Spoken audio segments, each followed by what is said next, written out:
As I was doing chores, I heard a voice shouting from the venue. Why isn't Emily here? It was my father-in-law's voice.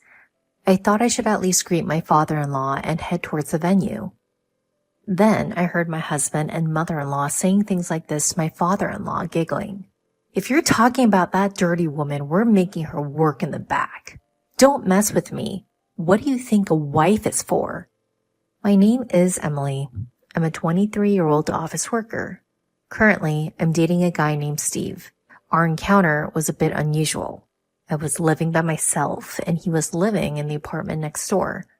One day, on my day off, I heard a sudden loud noise from next door. Did he just hit the wall? I wasn't being loud or anything.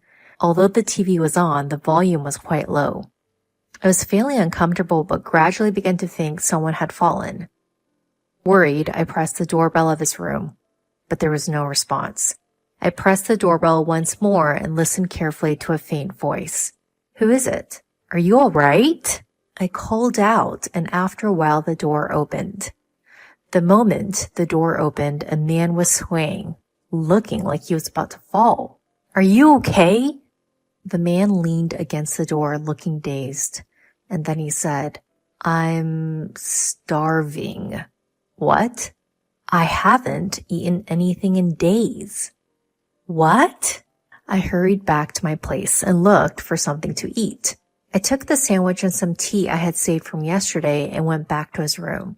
Here, have this if you like. Are you sure? I'd be more troubled if you starved to death. Thank you so much. Saying that, he bit into the bread and ate it up with incredible speed. He then gulped down the tea and let out a satisfied sigh. Thank you for the meal. I really thought I was gonna die.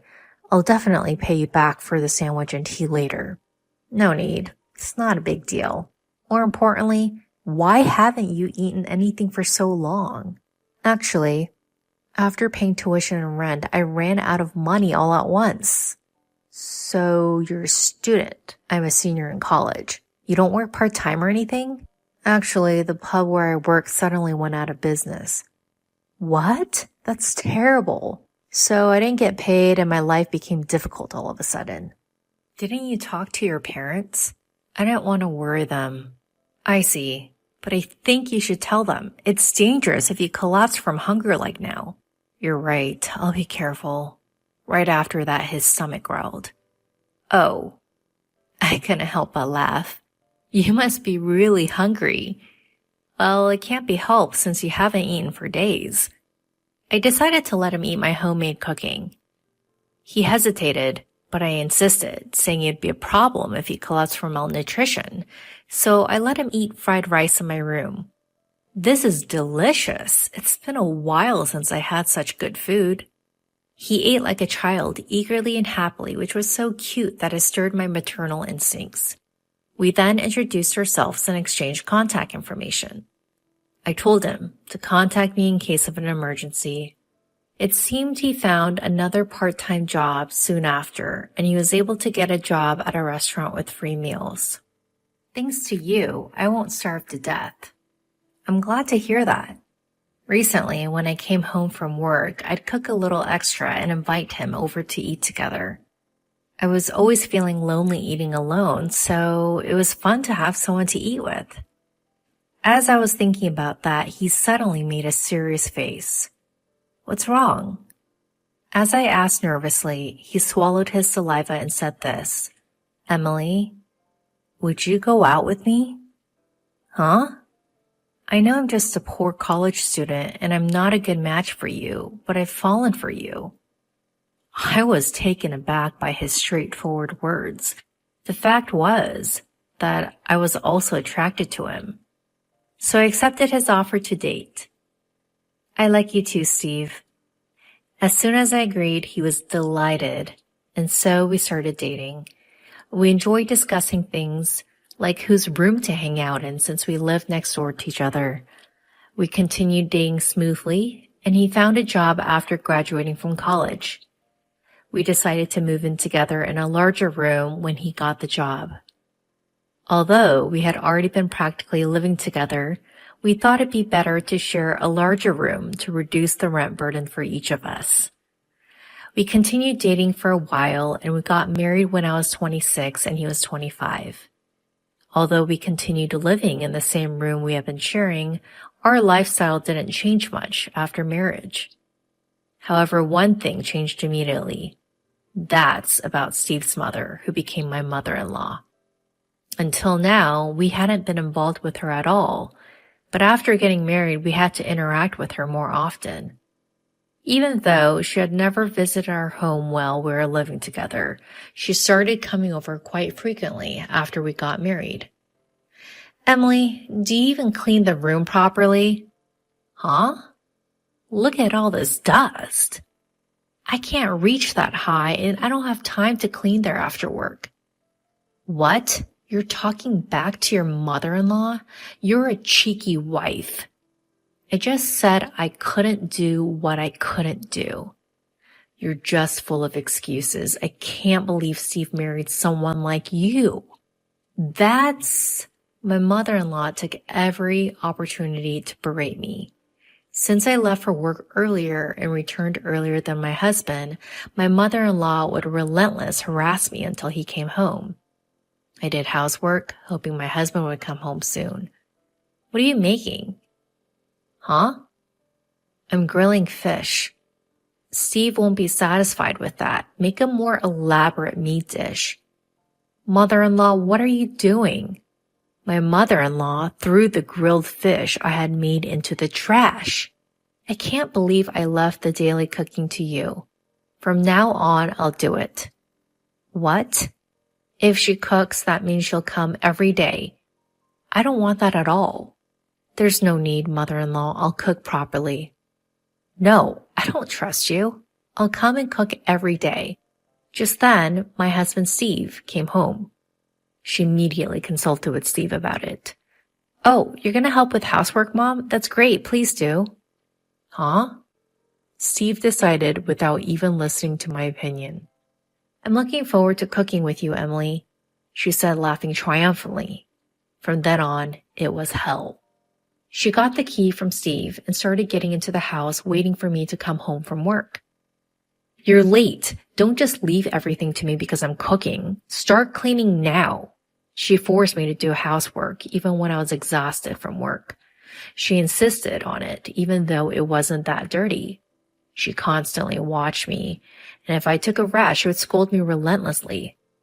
So I had no choice but to clean and become even more tired. She really did come every day to cook, and she even ate dinner with us. She badmouthed me in front of Steve, saying I was useless. Don't make trouble for Mom. He blamed me instead of reprimanding his mother. My mother-in-law could come to our house every day because her husband was working abroad. She lived by herself, so she could come to our place frequently. She started pressuring me about having a grandchild. There's nothing better than having a child. Hurry up and have one or two. Even if you say that, it's not something we can just make happen. We have to wait for it. Really? Young people these days always have excuses. I had Steve right after I got married. Huh? It's because you're working, that's why. What? I was a housewife, so I could have children right away. What kind of logic is that? If you properly support your husband's life, you'll have more time for making children. You're too tired from work to do it.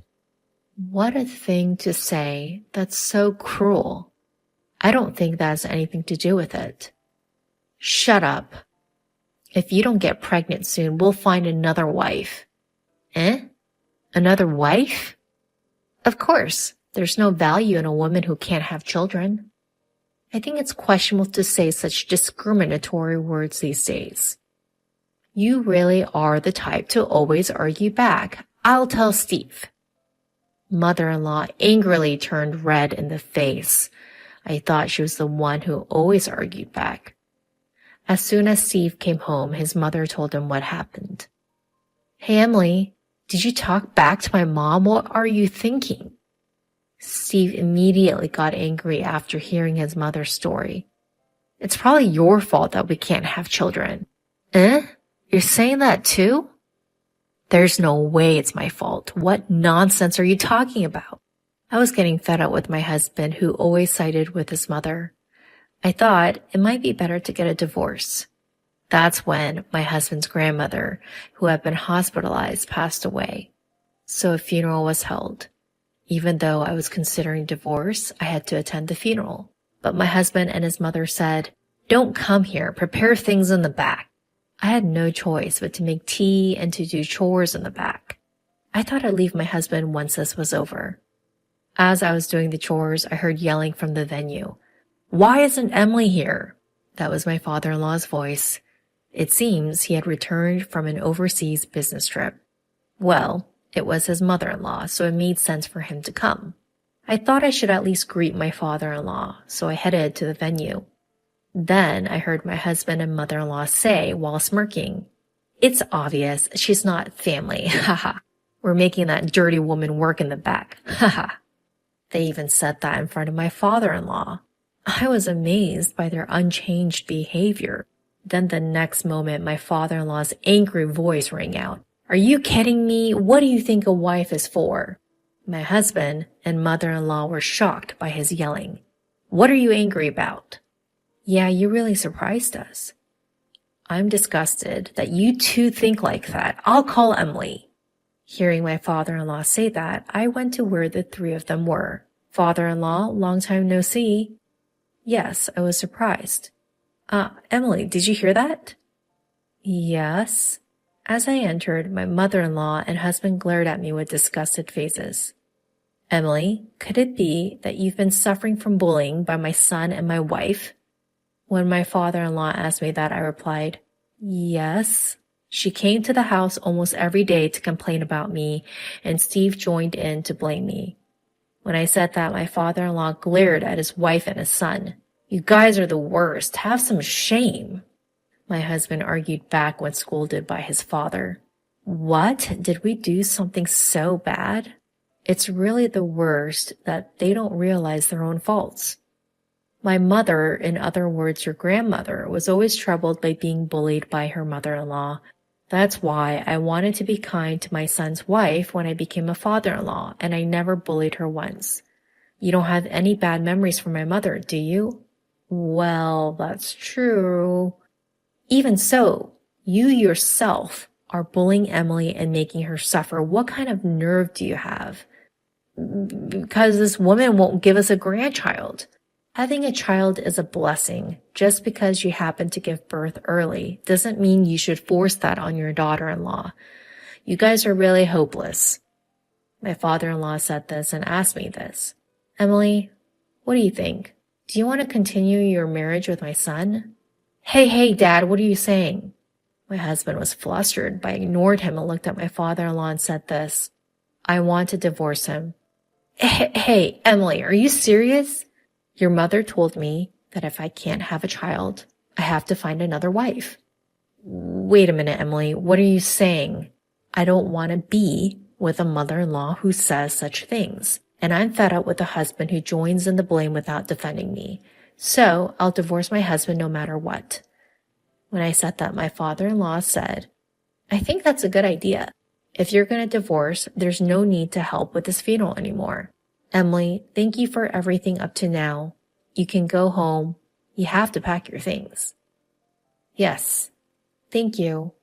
I'm glad I could talk to you, father-in-law." I said that and left the venue.